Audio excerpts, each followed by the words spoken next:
Shalom saudara sekalian, kita bertemu kembali di dalam hari Sabat ini, tapi kita akan bicara mengenai kesehatan dan terutama dengan kondisi dunia saat ini ketika kita sedang memerangi COVID-19 ini. Tema khotbah saya adalah COVID-19, Underlying Health Conditions and Diet. Ya, jadi bagaimana kondisi kesehatan kita yang bisa mendasari menjadi parahnya COVID-19 atau malah kita jadi kena penyakit COVID ini yang sekarang kita sedang berperang, dan bagaimana pola hidup kita, terutama pola makan kita, itu bisa berpengaruh atas kejadian ini, atas insiden ini. Nah, kita akan lihat, pertama saya akan jelaskan dulu mengenai term atau istilah underlying condition atau underlying factor, gitu ya. Jadi maksudnya adalah faktor apa saja yang bisa menjadi dasar atau yang mendasari kita tertular COVID-19, terkena COVID-19, atau ketika kita sudah kena, ini bertambah parah ketika kita ada di kondisi ini. Kondisi yang disebut-sebut mendasari atau underlying ini. Nah, bagaimana akhirnya kita akan bicara pengaruh makanan terhadap ini semua ya. Oke, kita akan bicara dulu apa underlying health condition yang mengiringi, menyertai atau mendasari COVID-19 ini adalah yang sering mungkin Bapak Ibu Saudara sekalian baca di Kompas atau di media lain mengenai ini, disebut-sebut mengenai penyakit jantung, penyakit darah tinggi, yang termasuk semuanya masuk penyakit kardiovaskuler, termasuk diabetes di dalamnya, penyakit kencing manis orang Indonesia bilang ya, itu menyertai COVID-19 ini atau memperparah. Nah, sekarang kita akan lihat satu persatu, nggak bisa semua kita bicara ini, tapi yang jelas itu adalah penyakit kronis ya, termasuk dalamnya ada nanti penyakit kanker, autoimun, dan seterusnya. Saya hanya batasi diabetes mellitus, kencing manis, lalu hipertensi, lalu kadar kolesterol yang tinggi di dalam darah kita. Nah, apa sih yang mendasari kalau kita bicara lebih lagi ya mengenai dasarnya, tentu adalah tidak lain tidak bukan obesitas, kegemukan. Karena itu urusannya dengan lemak ya. Jadi ketika lemak kita tinggi, pembuluh darah kita terselubung lemak, menjadi sempit, jantung kita bekerja jadi lebih keras, akhirnya hasilnya adalah tekanan darah kita jadi naik. Gitu. Jadi adalah obesitas ini menjadi dasar dari penyakit darah tinggi atau penyakit jantung atau penyakit kardiovaskuler secara umum. Lalu sama ketika kita menjadi gemuk, ketika banyak lemak di dalam tubuh kita karena pola makan kita tidak baik, pola hidup kita tidak baik, lalu insulin yang dikeluarkan oleh pankreas yang ditugaskan untuk menurunkan kadar gula, akibatnya menjadi resisten, menjadi kebal, begitu ya. Nah, percuma kita punya insulin, tapi insulinnya itu resist, insulinnya tidak sensitif lagi, hanya karena lemak. Kita bisa lihat di gambar ini, ketika lemak banyak, insulin yang digambarkan sebagai kunci, anak kunci begitu, tidak bisa membuka pintu sel tubuh kita untuk akhirnya gula ini masuk dan dipecah, gitu ya. Jadi supaya tidak tinggi di dalam darah. Oleh karena itu penting sekali anak kunci ini untuk bisa betul-betul tidak berkarat lah kira-kira begitu ya, untuk masuk ke lubang pintu, dalam hal ini pintu sel, supaya dia bisa buka sehingga gula masuk ke dalam sel, lalu di situ diolah sehingga yang di dalam darah tidak menjadi tinggi. Tapi pada pasien atau orang-orang yang obes, yang gemuk, ini akan membuat anak kunci ini menjadi resist, seperti anak kunci itu jadi karatan. Gitu. Jadi kembali yang mendasari seseorang kena kencing manis kembali adalah fat, adalah lemak yang tinggi. Tentu dari pola hidup yang tidak baik, pola makan yang tidak baik. Ya, jadi hari ini itu kira-kira gambarannya. Kita bicara dua ini dulu, yaitu obesitas, yaitu kencing manis, yaitu penyakit darah tinggi yang didasari oleh kegemukan atau high kolesterol. Nah, sekarang kita semua sebagai orang Kristen mau tahu ayatnya di mana. Ada ayat di dalam Perjanjian Lama tentang Yeshurun. Ya, nanti kita baca di kitab Ulangan. Betapa Yeshurun ini orang yang lurus sebenarnya, orang yang baik, sehingga dia diberkati Tuhan. Banyak sekali makanan yang orang-orang berikan kepadanya. Lalu sayangnya Yeshurun tidak membatasi diri. Lalu dia makan dan makan dan makan. Kitab Ulangan ini berkata, lalu dia menjadi gemuk, Yeshurun menjadi gemuk dan dia mulai menendang ke belakang. Jadi rupanya ketika pola hidup kita tidak baik, kita makan dan makan secara berlebihan, bahasa Inggrisnya disebut overeating, gitu ya. Kalau bahasa aslinya juga disebut rakus gitu ya.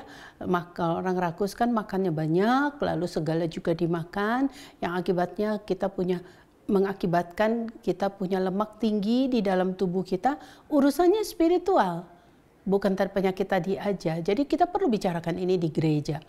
Yeshurun menjadi lupa, menjadi dia menendang ke belakang, katanya begitu. Ya, karena dia menjadi gendut dan tambun, kata firman Tuhan. Nah, di mana lagi bicara tentang overeating ini adalah Bilangan 4. Ketika orang Israel betul-betul waktu itu merasa keberatan, makannya mana terus dalam perjalanan mereka menuju tanah perjanjian. Lalu mereka ngedumel, mereka grumble, mereka bilang mana dagingnya kepada Tuhan. Lalu Tuhan kasihan juga kali ya waktu itu, karena mereka makan mana terus, mereka bosan, mereka pingin sekali daging. Lalu ayat berkata, maka Tuhan mengirimkan puyuh kepada orang Israel untuk dimakan. Tapi ada syarat. Tuhan bilang, jangan terlalu banyak kamu memakannya. Cukup sekian komer. Gak boleh sampai gak tidur lewat tengah malam. Ngumpulin itu makan dan makan. So, akhirnya orang Israel melanggar ini, sehingga akhirnya ada ayat yang berkata sebelum daging itu dikunyah oleh gigi mereka, padahal udah dikasih Tuhan ya, tapi sebelum dinikmati, dikunyah oleh gigi mereka, maka Allah telah membunuh mereka. Maka dinamailah tempat itu Kibrot Ta'awa, yang artinya disinilah tempat orang rakus dikuburkan oleh Tuhan. Nah, jadi dari sini kita lihat Tuhan mau sih memberkati kita. Cuma Tuhan tetap minta kita punya self control. Tuhan mau kita punya buah roh untuk bisa menyangkal diri kita. Ya, mengontrol diri kita. Tuhan bilang memang bukan spirit of power yang Tuhan, spirit of fear yang Tuhan berikan, tapi spirit of power, of love and sound mind. Jadi artinya juga power bukan power untuk kuasa menghancurkan kuasa musuh aja, tapi power atas diri kita sendiri, karena Amsal berkata bahwa orang yang mengalahkan diri sendiri itu lebih kuat daripada orang yang bisa mengalahkan kota. Jadi menarik sekali, hari ini kita sedang berperang. Iya, kita harus pakai masker, iya kita harus cuci tangan, iya kita harus jaga jarak. Tapi ingat bahwa itu semua hanya untuk membuat kita nggak tambah begitu banyak virus yang bisa masuk ke tubuh kita, tetap aja ada. Gitu ya, tapi virus loadnya jadi nggak terlalu tinggi ketika kita pakai masker, kita cuci tangan, kita jaga jarak. Tapi ketika kita udah seperti itu disiplinnya, lalu tapi pola makan kita berantakan, kita nggak makan makanan yang live, kita makan junk food, kita makan garam terlalu tinggi, kita makan lemak tinggi, kita makan gula tinggi, nah akhirnya kita menjadi gemuk. Nah, Inilah yang menyebabkan tubuh kita menjadi sensitif sekali terhadap si virus. Kita lihat gambar ini sering saya ceritakan. Sebelum-belumnya bisa dilihat di YouTube saya, tapi saya senang sekali selalu ceritakan ini. Ini adalah gambar sel tubuh kita yang mengandung ada reseptor namanya SCE, reseptor nomor 2, tipe 2.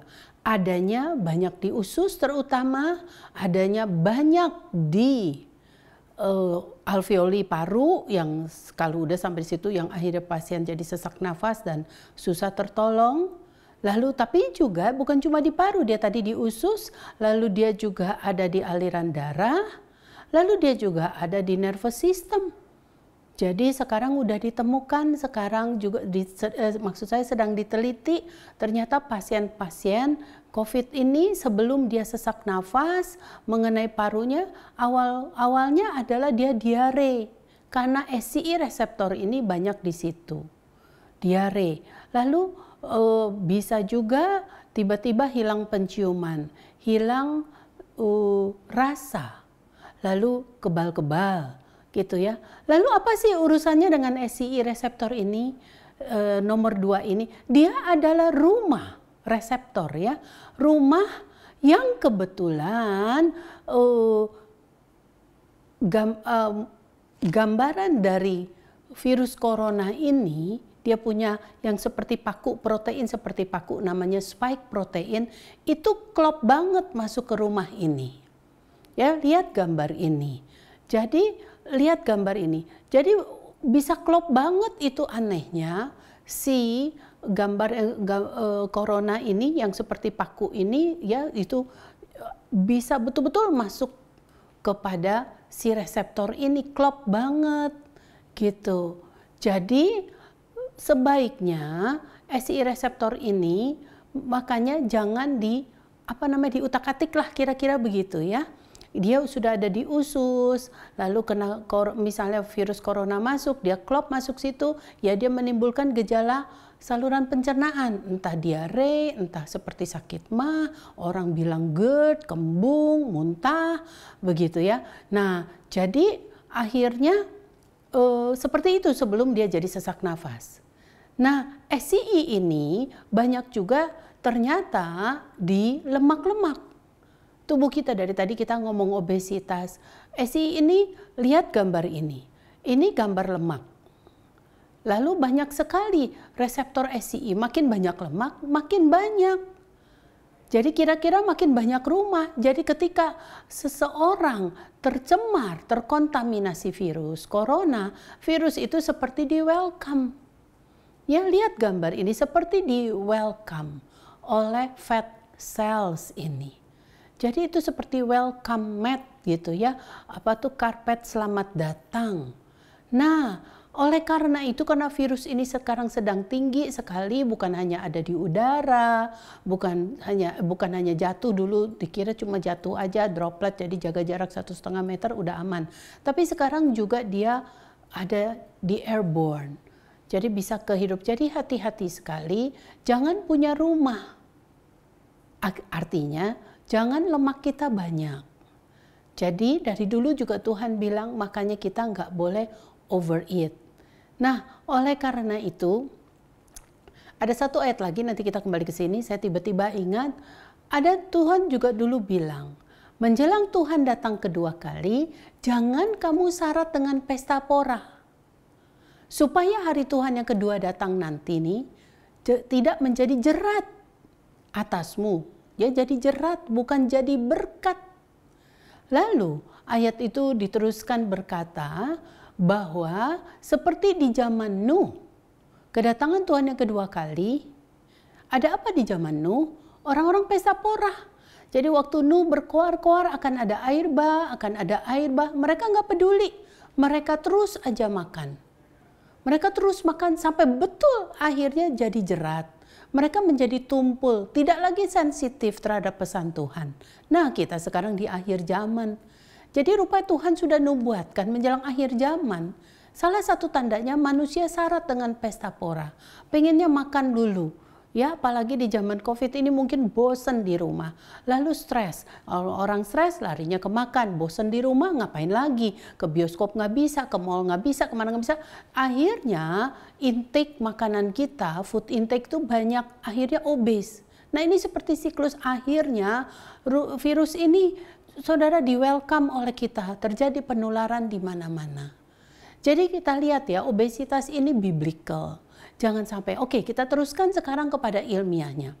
Nah, tadi saya sudah ulang, makin banyak lemak, makin banyak rumah untuk si virus ini. Nah, yang menarik, ketika lemak itu tinggi di dalam darah kita, di aliran darah kita, ternyata virus corona itu jika ada, dia senang sekali mereproduksi dirinya sendiri. Artinya dia lipat kali karena dia beranak, dia bermultiply. Nah ini penelitian yang baru yang sekarang ditemukan. Jadi dia ada di dalam aliran darah. Jadi orang-orang atau pasien yang di dalam darahnya kadar kolesterolnya tinggi, ketika kebetulan dia kena virus itu, virus itu seperti dikasih pupuk gitu ya. Dia multiply. Nah ini yang membuat virus load, muatan virus pada pasien itu atau orang itu menjadi tinggi, akibatnya fatal buat dia. Nah menarik sekali, jadi sekarang di sini kita kurangi. Makanya lemak ya, mulai sekarang kita mulai coba untuk tidak makan itu. Tidak terlalu banyak, berlebihan makan dan makan yang baik ya. Tentunya yang tentu tidak digoreng, tidak margarin gitu ya. Orang Indonesia senang sekali goreng dan tidak bergula. Apa urusannya dengan gula? Memang di gula nggak ada lemak. Tapi gula, ketika kita makan gula, pankreas kita keluarin insulin untuk turunin gula itu kan. Sayangnya, waktu insulin dikeluarkan oleh pankreas, liver buru-buru bikin kolesterol. Makanya orang-orang yang makan gula banyak langsung gemuk, kolesterolnya tinggi. Padahal orang bilang kan di gula nggak ada kolesterol, bukan makan binatang, bukan makan gorengan. Nah, sayangnya kalau gula itu dicampurin di tepung putih, dicampurin di margarin, jadi kue-kue begitu, wah tambah lagi. Ya kira-kira kayak begitu. Jadi sekarang kita kurangi gula, kurangi garam, kurangi lemak, terutama 3 ini yang menyebabkan kegemukan. Nah sekarang saya akan sebelum kita lanjut, atau saya bicara dulu sebentar tadi kalau perjalanan penyakit kencing manis kita udah tahu ya, ketika gula terlalu banyak, asupan gula banyak, pankreas keluarin insulin, waktu pankreas keluarin insulin, korslet nih, liver bikin kolesterol, jadi makan gula terlalu banyak bikin kolesterol. Sekarang apa urusannya dengan darah tinggi? Saudara sebut makan garam. Ya, sebenarnya kalau makan, kita bukan nggak boleh makan garam. Mana enak makan nggak pakai garam. Tuhan juga bilang, Alkitab juga bilang. Yang betul adalah secara ilmiah, garam kita itu jangan banyak-banyak. Harus lebih banyak, garam itu natrium ya, harus lebih banyak kalium. Nah di kedokteran kita belajar, selama kita makan kaliumnya 5, natriumnya cuma 1, garamnya 1, kaliumnya 5 banding 1. Kalium itu ada di buah, ada di sayur, ada di tumbuh-tumbuhan. Begitu ya. Nah banyak, jadi kita harus makan buah banyak, makan sayur banyak, makan almond, makan biji-bijian banyak gitu. Lalu garamnya sedikit, hitung kira-kira 5 banding 1, kita nggak akan hipertensi. Tapi kebanyakan kita sekarang terbalik. Pasien hipertensi adalah pasien yang natriumnya 2, kaliumnya 1. Artinya dia lebih banyak makan garam daripada makan sayurnya. Kalau dia makan burger, dia makan steak atau makan itu, pokoknya sayurnya ditiadakan, yang dimakan cuma garamnya. Dia makan nugget dan seterusnya, itu asin sekali tapi nggak mau sayur. Anak-anak copotin seladanya, copotin tomatnya, jadilah dia makan garam lebih banyak, natrium 2, kalium 1, hipertensi, kegemukan. Jadi bukan arti nggak boleh makan garam, sedemikian rupa kalau kita pengen makan yang asin, saudara makan ikan asin misalnya, ya sayurnya banyakin. Harus banyak makan sayur. Sedemikian rupa sehingga kalium 5, natrium 1, sehingga kita jauh dari hipertensi. Nah, sekarang penelitian membuktikan, ya sekarang saya lihat dulu sebelum kita lanjutkan secara kedokteran. Dan secara Alkitab saya kasih data, statistik. Ternyata kematian tanpa kondisi yang mendasari atau underlying condition yang dari awal saya sebut, penyakit yang mendasari yaitu tadi hipertensi, kencing manis, lemak tinggi, dan penyakit kronis lain, kalau kematian tanpa ada penyakit yang menyertai mendasari tadi itu cuma 1,6%. Jadi kira-kira hampir 2 lah ya, 1-2 orang dari 100 orang, kecil sekali. 1 dari 100 orang. Tapi ketika orang itu punya kondisi yang mendasari atau underlying condition, dia hipertensi atau dia diabetes atau dia gemuk, apalagi merokok lagi, begitu ya, cancer dan seterusnya, sudah jadi 19,5%, taruh 20. Jadi dari 100 orang, 20 orang mati. Tinggi sekali, 20 kali lipat. Jadi mari kita punya perhatian terhadap underlying condition ini. Lagi ya, data menunjukkan kalau dia punya penyakit kardiovaskuler, tadi jantung, darah tinggi dan seterusnya, 32% dia akan terkena coronavirus. Jadi dari 100 orang, 32-nya itu akan kena kalau dia punya cardiovascular disease. Lemak yang tinggi, lalu tekanan darah tinggi, lalu dia penyempitan jantung. Tinggi loh, 32%. Diabetes 30%. Jadi ketika orang itu diabetes, dia punya penyakit yang kondisi penyakit yang menyertai ini, dia akan kena insidensnya 30%. Jadi dari 100 orang, 30 orang yang kena COVID itu diabetes. Ya, dibandingkan tadi ya kecil sekali. Penyakit paru juga kalau dia punya chronic lung disease ya, dia asma dan seterusnya, sesak nafas, penyakit paru, bronkitis dan seterusnya 18%. Kematian sama, kematian juga di atas 80 tahun kalau nggak ada penyakit yang menyertai cuma 30%.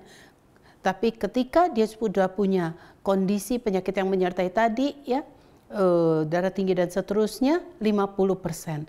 Jadi memegang peranan ini, penyakit yang menyertai ini. Lagi ya, saya kasih data lagi sedikit supaya kita bahwa ini adalah scientific, ini adalah ilmiah. Jadi kita berhati-hati. Di China itu dibuat statistik, kalau orang itu normal weight, kalau dia underweight malah 0%, tapi kalau dia normal weight itu 19% saja prevalensinya, gitu ya. Tapi ketika dia overweight udah naik 29%. Jadi makin banyak yang kena ketika dia gemuk. Lalu kalau obes udah 39% atau 40%. Jadi kembali obesitas yang juga mendasari dari tadi penyakit darah tinggi segala dan seterusnya itu benar-benar menjadi kemungkinan seseorang kena COVID ini makin tinggi, 40%, jadi dari 140 orang. Dibandingkan orang yang normal weight cuman 19%. Lagi ya, lalu kematian. COVID-19 mortality in people with diabetes, kematian pada orang-orang yang kena diabetes. Kalau dia nggak kena diabetes, 2,7%. Ya, nggak sampai 3 dari 100 orang. Tapi ketika diabetes sudah 7,8%, kira-kira jadi 8 orang sekarang. Gitu ya, naik, itu diabetes. Nah, sekarang kalau sudah diabetes gimana? Tapi kalau yang kabar bagaimana, kalau diabetesnya dia kontrol, dia makan obat, lalu dia diet, gaya hidup yang baik, sampai HbA1c, tahu ya, salah satu pemeriksaan untuk mengetahui kadar gula darah adalah HbA1c. HbA1c-nya kalau 7,3% itu belum lewat, itu atau dia good control, dia dalam kontrol yang baik, dia mengontrol diri saya baik-baik, itu cuma 1%. Tapi ketika dia asal-asalan nggak mau kontrol diabetesnya, poor control, HbA1c-nya 8,1% saja baru, belum sampai belasan, itu sudah 11% naik mortality-nya, angka kematiannya. Jadi lihat, dari sini dunia kedokteran mencatat, penting sekali bahwa kita tidak punya atau mengontrol kalau udah punya ya penyakit yang menyertai ini, hipertensi tadi dan seterusnya, darah, kolesterol yang tinggi, kegemukan dan sebagainya. Nah, sekarang bagaimana caranya? Yuk kita lihat, tidak lain tidak bukan adalah fiber. Ya, kita makan banyak sayur. Tadi kalium 5, natrium 1. Nah, saya akan perlihatkan kepada saudara, ini cara masak sayur yang benar. Kita perlu kalium, makanya masak sayurnya. Kalau bikin gado-gado nih ya ceritanya, jangan direbus. Kalau direbus kaliumnya, klornya semua, kalsiumnya hilang ke air. Akibatnya kita dapat kalium. Lalu kita makan bumbunya asin lagi. Lalu digoreng pakai minyak jelantah. Rasa kita udah makan sayur, kita pengen kurus, kita makan sayur, tapi salah makan sayurnya. Sayurnya direbus, kaliumnya dibuang, lalu bumbu gado-gadonya asin sekali. Sehingga akibatnya saudara jadi natrium 2, kaliumnya 1, sama aja walaupun namanya makan sayur. Jadi yang benar adalah seperti ini, sayurnya nggak pakai air masaknya. Asal aja supaya kaliumnya nggak rusak, karena nggak bisa lebih dari boil point, lebih dari 100 derajat, nanti kalium semua hilang. Kalium ini yang bikin kita stabil tekanan darah kita. Kalium ini yang bikin jantung kita nggak cepet berhenti, mendadak begitu. Nah, ini cara masak sayur yang benar. Saya perlihatkan kepada saudara sekalian, ditaruh masing-masing gitu, harus mateng. Ada yang bilang udah deh makan mentah aja. Kebetulan sih ada beberapa sayur yang harus mateng ya, seperti kol yang buat turunin kolesterol, fibernya tinggi, wortel sendiri turunin kolesterol, tapi itu harus mateng. Lalu juga ada bayam, itu juga harus mateng gitu ya. Lalu ada brokoli yang luar biasa fibernya, itu mateng gitu ya. Jadi jadilah gado-gado dan bikin bumbunya tidak digoreng. Lihat YouTube saya sebelumnya, setelah dibikin almondnya ini jadi susu almond, ada ampasnya, lalu ampasnya ini bisa kita bikin bumbu gado-gado. Menarik sekali, jadi beribut susu almond mahal, almond itu vitamin E-nya tinggi, bagus sekali buat jantung, kalsiumnya tinggi, bagus sekali untuk situasi ini. Nah, nggak kebuang, almond nggak jadi mahal karena ampasnya kita bisa buat bumbu gado-gado. Kita tinggal tambahin bawang putih, itu untuk mengencerkan darah. Lalu kita tinggal tambahkan kencur, kita tinggal tambahkan gula Jawa sedikit, tambahkan cabai, begitu kan? Lalu tambahkan apa yang sudah suka deh. Yang pasti kencur, kayak bumbu kredok gitu, bumbu gado-gado. Nah, sudah sehat sekali kita makan. Lemak kita akan turun, kita nggak terkena hipertensi. Itu ya, kalau almond terlalu mahal ya sudah pakai kacang tanah, tapi intinya jangan digoreng dan jangan terlalu asin. Kalau merasa wah makan ini terus berarti nggak ada ini dong, nggak ada proteinnya, saudara taruh telur di atasnya. Ya, ini lihat gambar ini ada telur, tapi telur memang kolesterolnya tinggi. Kolesterolnya tinggi sekali. Tapi jangan takut, karena kita butuh kolesterol juga. Selama kolesterol itu masak telurnya benar, telurnya tidak overcook, jangan sampai lingkarannya jadi hitam. Lihat gambar ini. Banyak sekali rumah sakit pun sekarang bikinnya hitam. Berarti kolesterolnya teroksidasi. Emang kenapa kalau kolesterol yang udah tinggi di kuning telur teroksidasi? Ya dia jadi lengket di pembuluh darah. Kalau dia lengket, nah corona ini senang sekali tadi saya bilang. Di dinding pembuluh darah yang banyak lemaknya. Jadi cara memasak telurnya juga mesti benar, karena jelas telur Tuhan mau kita makan. Karena ayat bilang, adakah Bapa yang baik memberikan ular ganti telur, memberikan kalajengking ganti ikan. Jadi telur ikan ini bagus, jadi makan telur tapi yang seperti ini. Lihat gambarnya ya, bagus sekali kuningnya, jadi nggak boleh lama panasnya. Jadi telur, sayur, minyak zaitun, ikan, itu nggak boleh terlalu tinggi panasnya. Oke, ini bukan seminar, saya mengundang saudara, gereja ini akan mengadakan seminar tanggal 27 di acara PA hari Kamis, catat ya. Kita bicara workshop di situ. Nanti saya kasih tahu resepnya, kadar ini kan ibadah raya. Tapi dari sini, kita akan lanjutkan nanti, saudara catat aja dulu hari Kamis 27 Agustus di acara PA GKS Sudirman ini kita akan bicara lebih lanjut workshop. Jadi memang Tuhan mengharapkan kita sehat. Lalu sekarang ayatnya 3 Yohanes 2 juga bilang, hendaklah tubuhmu sehat-sehat saja seperti jiwamu baik-baik saja. Jadi Tuhan mau tubuh kita sehat dengan ini, tapi juga dilengkapi oleh Yohanes jiwa kita baik-baik. Di dalam tubuh yang sehat ternyata terdapat jiwa yang sehat. Mensana in corpore sano. Nah, nanti di seminar ini kita lanjutkan bicara juga lanjutannya. Selain nutrisi, selain tadi tubuh, lalu juga kita bicara mengenai kasih, mengenai emosi. Gitu ya. Jadi judulnya nanti adalah COVID-19 Food and Love. Jadi sekarang ada yang begini, oke, aku olahraga, aku mau makan sayur, aku tidur pagian, begitu ya, makan sehat, makan vitamin, tapi hatinya penuh kemarahan, hatinya penuh pertikaian dengan sesama, gitu ya, percuma.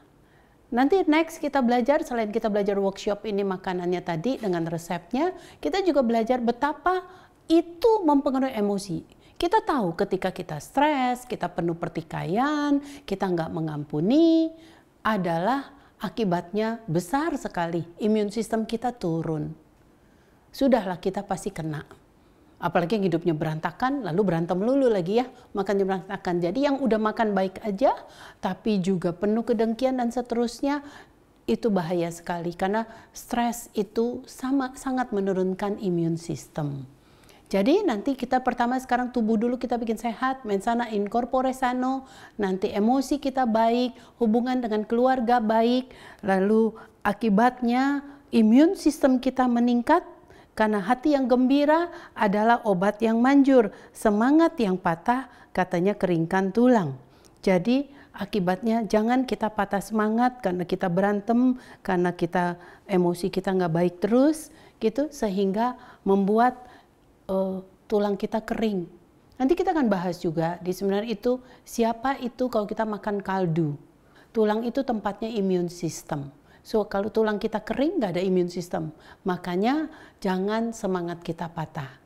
Saya stop sampai di sini dulu. Nanti ini akan berlanjut. Jadi hari ini kesimpulannya. Ayo kita kurangin berat badan ya. Ayo kita sekarang bukan sekedar olahraga lagi rada susah, makan banyak fiber. Fiber is fighter. Makan banyak sekali di sayur. Ya, saya selalu bilang fiber is fighter karena fiber itu memproduksi imun sistem di usus kita. Dan juga kita banyakin makan sayur dan seterusnya supaya mineral kita tinggi, kalium kita tinggi sehingga tekanan darah kita stabil. Lalu juga kita kurangi gula kita. Demikian, sampai kita bertemu lagi, saudara, di acara PA, di acara workshop di PA gereja ini, tanggal 27 hari Kamis. Terima kasih, Tuhan memberkati.